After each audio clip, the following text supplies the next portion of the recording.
Olá a todos e todos, aqui quem fala é o Ricardo Souza. Esse é o vídeo destinado à disciplina Economia, Estado e Mercado do programa de pós-graduação em Serviço Social na PUC. Aqui quem fala é o Ricardo Souza e como trabalho final da disciplina gravarei esse vídeo para fazer um debate sobre a escola regulacionista e a escola marxista e diante de tempos de neoliberalismo, em especial na realidade brasileira. É um trabalho para essa disciplina, Economia, Estado e Mercado, com a professora Izete. Então, fazer uma breve análise da escola regulacionista, suas polêmicas aí com o pensamento marxista, no que tange ao debate sobre o valor, sobre o modo de produção e acumulação capitalista e diante do neoliberalismo, em especial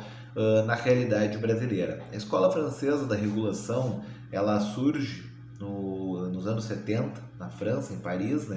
com seus principais autores, Aguilera, Boyer e Lipitz. Esses três economistas, eles têm papel importante, não apenas na academia, ocupam cargos no governo francês,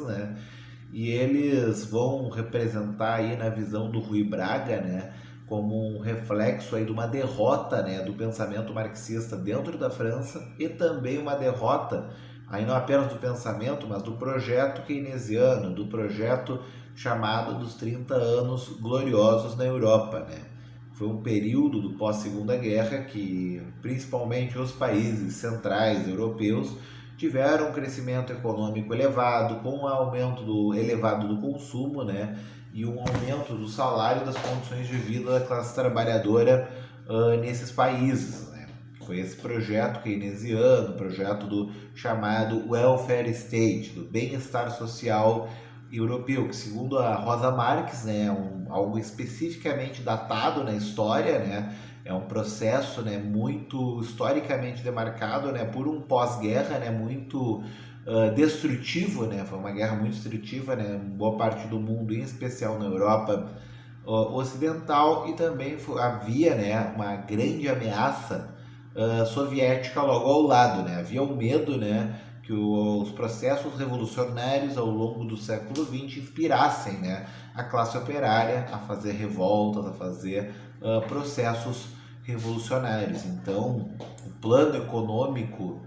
nestes países foi centrado nessa ideia de oferecer melhores salários, condições de vida,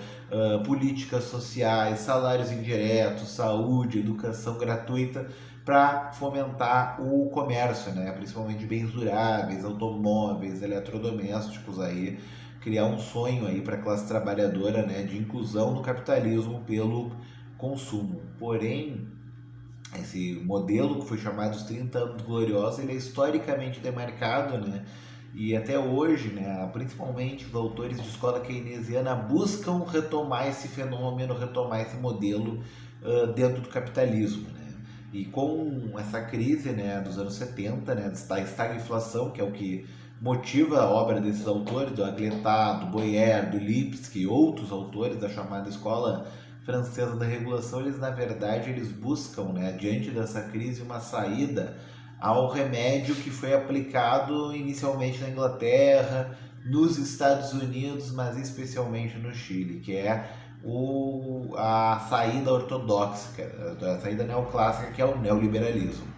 E não tem como falar de neoliberalismo sem falar das ditaduras militares na América Latina, em especial a chilena, que foi o fruto do golpe do Pinochet, que trouxe os economistas da escola de Chicago para impor o neoliberalismo. O Chile, por meio de uma ditadura militar, foi o laboratório das políticas neoliberais, que vão ser aplicadas por Ronald Reagan dos Estados Unidos e Margaret Thatcher na Inglaterra.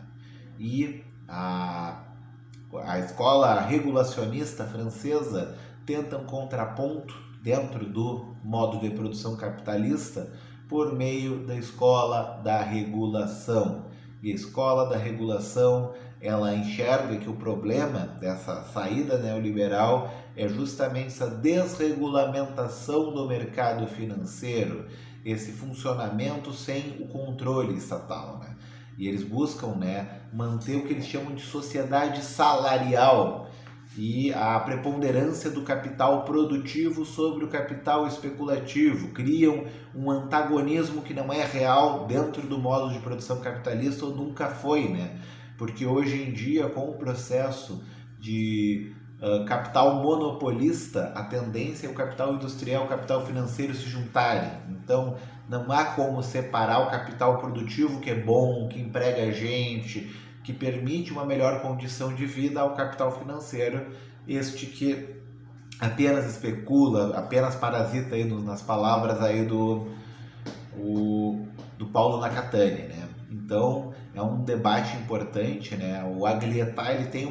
vem de uma tradição marxista, né? Quando vai discutir os modos o modo de produção, o modo de desenvolvimento, o modo de acumulação e o modo de regulação. E ele defende como uma saída política a regulação do capital para reverter a reestruturação produtiva, para reverter a financiarização capitalista, que Cheané muito bem detalha, discute, né? Em especial os fundos de pensão, né? Que tem seu laboratório no Chile, e as dívidas públicas, né? Que são extremamente danosas nos países dependentes latino-americanos, como o Brasil, que tem 40% do seu orçamento tomado por essa dívida pública. E essa dívida tem sido usada, né, como instrumento de coerção para novas reformas neoliberais, seja a reforma da Previdência, a reforma trabalhista, a PEC do teto e a reforma administrativa, que está em andamento em 2021, em plena pandemia, com o objetivo de reproduzir esse modelo pinochetista do Chile, que foi derrotado nas ruas, né, dentro do Chile, e terá o seu processo constituinte. E dentro dessa lógica da regulação e da sociedade salarial, o Lipitz, que também se destaca muito no debate que ele chama de brasilinização, no especial nos Estados Unidos, quando há uma desregulamentação dos direitos trabalhistas, né? Embora o Brasil tenha, né, há mais de 70 anos, a CLT, a consolidação das leis trabalhistas, né? Isso que o Lipsch chama de brasilinização, aqui na América Latina, o brasileiro Rui Mauro Marini defende como superexploração da força de trabalho. Segundo também o Florestan Fernandes, o Brasil historicamente é uma desvalorização da força de trabalho no Brasil, desde o fim da escravização da população retirada à força do continente africano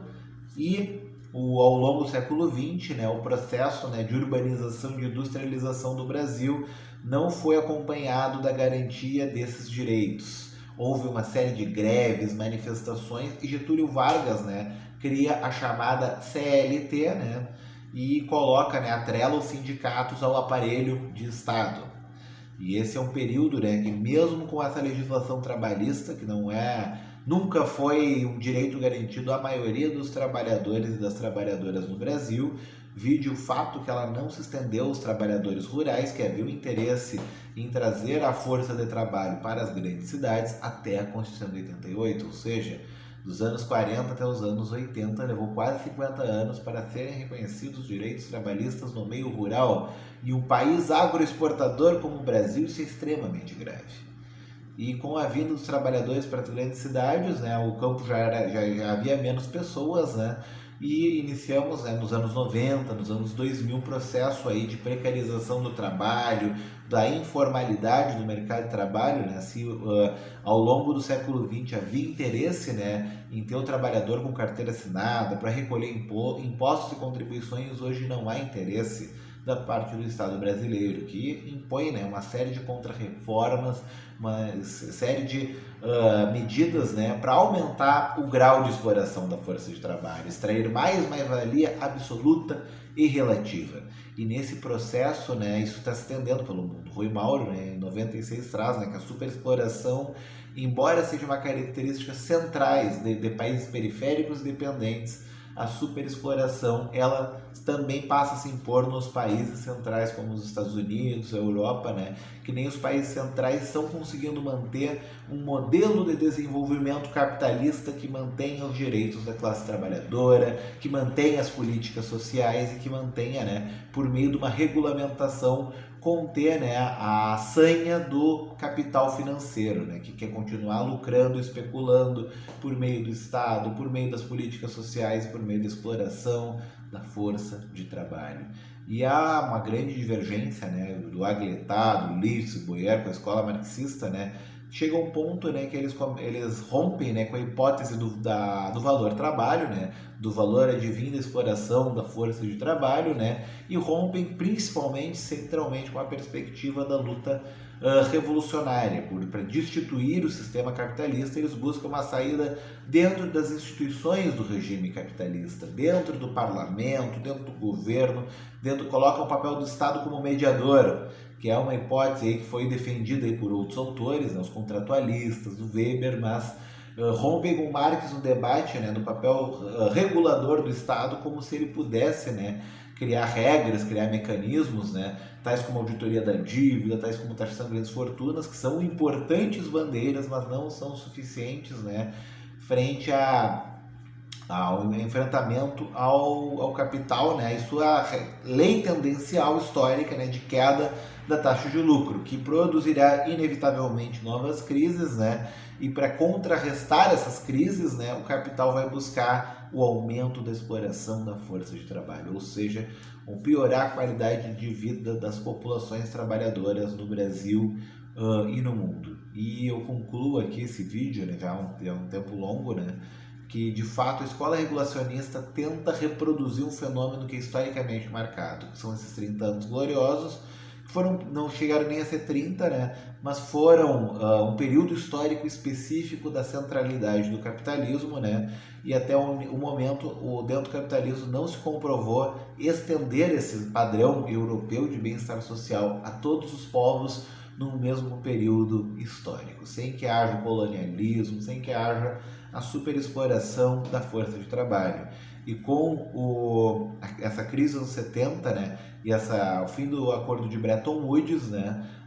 que o Agletá busca construir um novo acordo de Bretton Woods, né, o contexto, né, impõe, né, que foram dinamitadas as pontes para a volta aí de um processo de bem-estar social, para um estado social dentro do capitalismo. E a única saída, na minha humilde leitura, é a superação do modo de produção capitalista, é a organização da classe trabalhadora por uma via revolucionária. E é esta via que Agletá, Boyer, Lipsky, né, rompem, né, centralmente, né, com Marx e com o pensamento marxista como um todo, né, que compreende, né, que para uma saída para essa crise é um novo modo de metabolismo social, em que a vida esteja acima do lucro.